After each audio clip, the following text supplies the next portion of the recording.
Hello, welcome to Horror Haven channel. Please subscribe to listen to more of bone-chilling stories like this. Let us dive in. Our first story today is titled, The Abandoned Gas Station. Late one night, as I was driving to my sister's house, I found myself low on fuel and pulled into a dimly lit gas station. The place seemed abandoned, with flickering lights and a thick layer of dust on the pumps. Despite my unease, I had no choice but to stop. As I stepped out of the car, a chill wind swept through the empty lot, making me shiver. I glanced around nervously, feeling like I was being watched. The silence was broken by a strange noise, a faint scratching coming from behind the convenience store. Curiosity got the better of me, and I cautiously approached the source of the sound.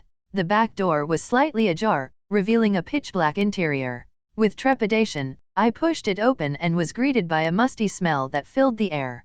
As my eyes adjusted to the darkness, I noticed a trail of fresh blood leading into the depths of the store.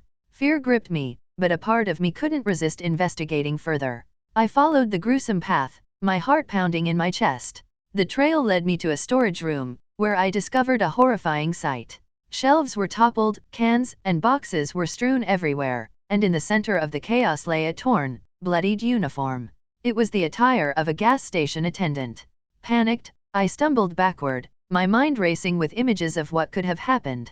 The scratching noise resumed louder this time, as if something was desperately trying to escape from within the walls. Terrified, I ran back to my car and sped away, vowing never to return to that forsaken gas station. The memory of the blood, the unsettling silence, and the unknown fate of the gas station attendant still haunt me, a chilling reminder of the horrors that can lurk in the most ordinary places. Our second story is titled, The Horrifying Camping Trip. This happened to me and my girlfriend, whom I was dating, back in the summer of 2014. This all took place in South Carolina, when my girlfriend and I wanted to take a camping trip. We initially tried to go to a place 45 miles from our hometown, but they were going to charge us double what we planned to pay.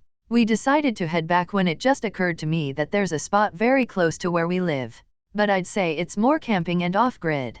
But we didn't have to pay for anything. When we reached the place, we parked the car and got out. The place is quite gorgeous. There's a historic bridge and trail, as well as some of the oldest railroad tracks in the south. We got there before sunset, so we had plenty of time to pitch the tent and set everything up. There were a few cars when we arrived, but they were most likely hikers and would be gone by nightfall. The only thing that made us uncomfortable was a busted up and rusted old white van with no license plate. We both pointed that out, thinking it was weird, but we shrugged it off and started walking to a good place to set up camp.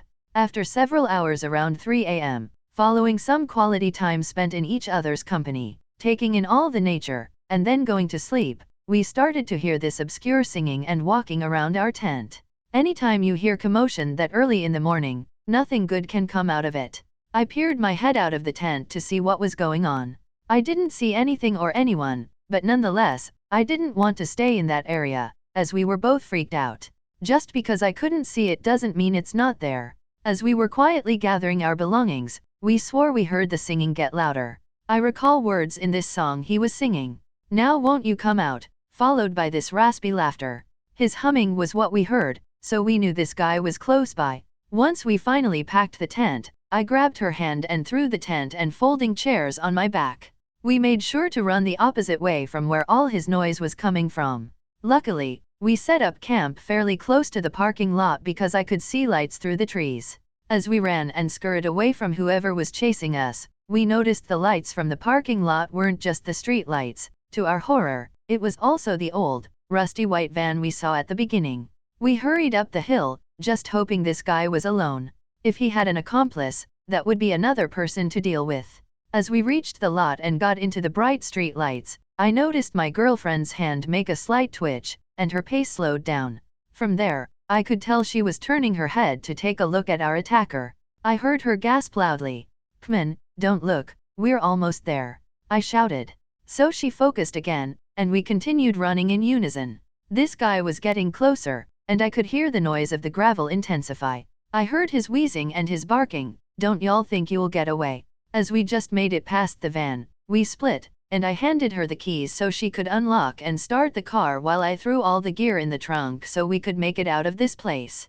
As I frantically laid the camping gear in the back seat and headed to the driver's side, that was when my body faced forward for the first time since we started running. Every noise this guy was making was close and amplified now. With the car running, I kept my head down as I tried to reverse, but curiosity got the better of me.